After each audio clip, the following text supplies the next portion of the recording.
What's up, people? Hope you all having a good time these days, cause Big Video Game Biz is not having a good time.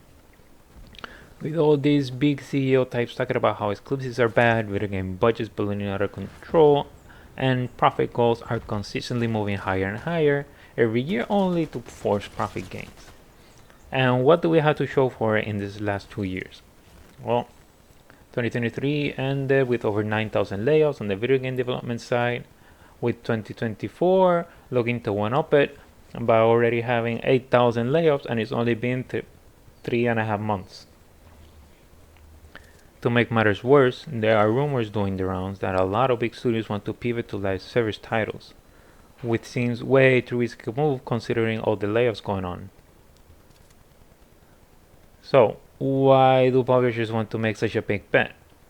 Well, in theory, there's a lot of money to be made here. Live service titles have been shown to be a good revenue stream for those companies whenever they are successful. As an example, League of Legends have been around for 15 years, having built a solid monetization strategy revolving around cosmetics. Fortnite, on the other hand, while being a bit on the younger side, managed to build an incredible catch of cosmetic as well as making use of season passes. You might be wondering what is the strategy that allowed this game to be so incredibly successful, becoming a source of inspiration for many big CEOs. In my head, it's pretty simple. You make a game that is both engaging and entertaining, you slowly add cosmetic options that nourish those elements, then you supplement your shop by offering season passes that offer players a somewhat indirect way to acquire even more cosmetics. These things working together help improve player retention, encouraging their spending. Destiny 2 is a game that has pushed through 7 years of ups and downs by making effective use of this strategy in spite of having a premium price expansion. There are other reasons why these strategies are the way they are, especially if you consider that they kinda need to be successful in order for any live service to last a significant amount of time.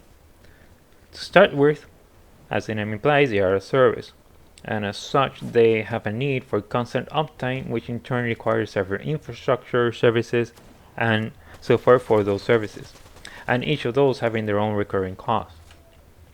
That is in addition to being able to cover their general upkeep costs such as utilities, employee pay, and rent, as well as the cost of any future projects. I might be missing some of those elements, but I think this paints a somewhat clear picture about the biggest expectations that are attached to us against the service and how failure can end up being so costly.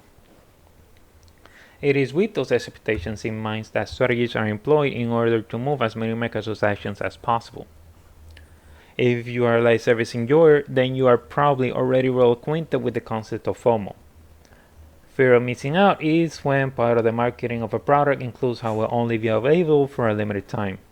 And emphasis is made on how long it will be on the shop, sometimes having multiple ads in the effort to give it as much exposure as possible. This is most commonly seen during seasonal events, where thematic components are sold as long as the event lasts and then being shelved permanently. Although recently it's getting somewhat normalized that they are included in reruns of the event, somewhat alleviating those fears. Another one are season passes, a bundle that is sold for a relatively low price but that require game time to unlock its content. In essence, it locks in a player into a specific play period in order for them to get value out of the money spent, since normally they lose access to it once it expires. This in turn keeps the player engaged and consequently gets further exposure to more ads and tempted with new cosmetics. So far, keeping bot season passes hasn't been widely implemented, with Halo Infinite being the only one to do so as far as I know. It is this seemingly infinite money glitch that has caught the eye of many CEOs and is probably the main motivator for the attempt at the big pivot into the live service space. The problem that I think they are ignorant of is that their sources of inspiration are games that have gone through various iterations for their strategies as well as of themselves. Fortnite, League of Legends, and even Destiny 2 aren't the same game that they were at launch, and as such, they don't have the same appeal of engagement as they did before. There is also some historical context involved, since these games were pretty unique when they released, and as such fill voids that are otherwise occupied nowadays. as well as video games not being overbloated with microtransactions as they currently are, to the point that you could even say there is a microtransaction fatigue. With all of that in mind, if a live service is released with the goal of making boatloads of money right out of the gate, then you are setting yourself up for failure. This is more significant when you apply it to the comparison between a premium priced game and one that is free to play. Ideally, since the price one can survive if it has enough sales, it shouldn't lean so hard on its marketplace, instead focusing on creating a strong narrative and gameplay loop, with cosmetics being added as the game evolves. Free-to-play have a steeper hill to climb but have an easier time by having more constrained scopes, meaning that since what you want is to keep your audience engaged, then all you need to do is come up with a strong and compact gameplay loop. You add a marketplace that sells a small number of products, sprinkle some narrative hooks and themes, and you will be set. The rest could be added later depending on how it performs.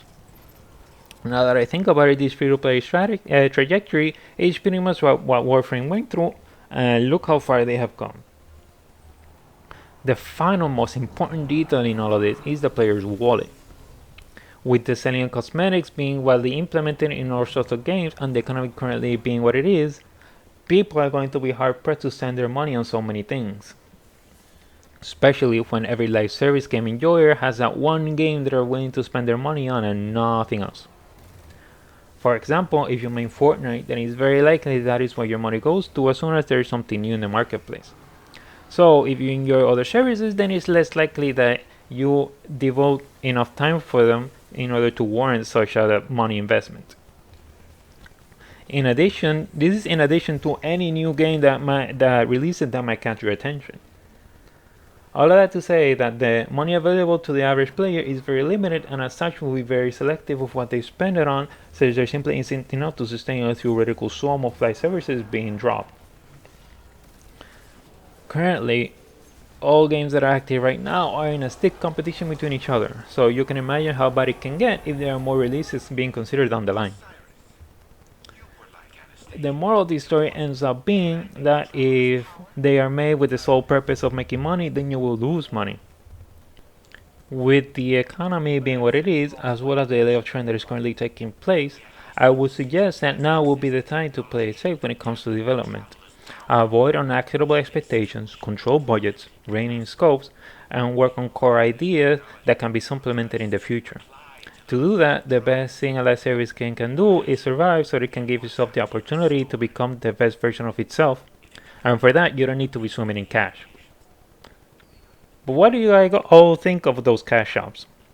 Do every game needs them nowadays? Do we even need even more? Let me know down in the comments below. Will be all for me for today. Take care, people. Toodles!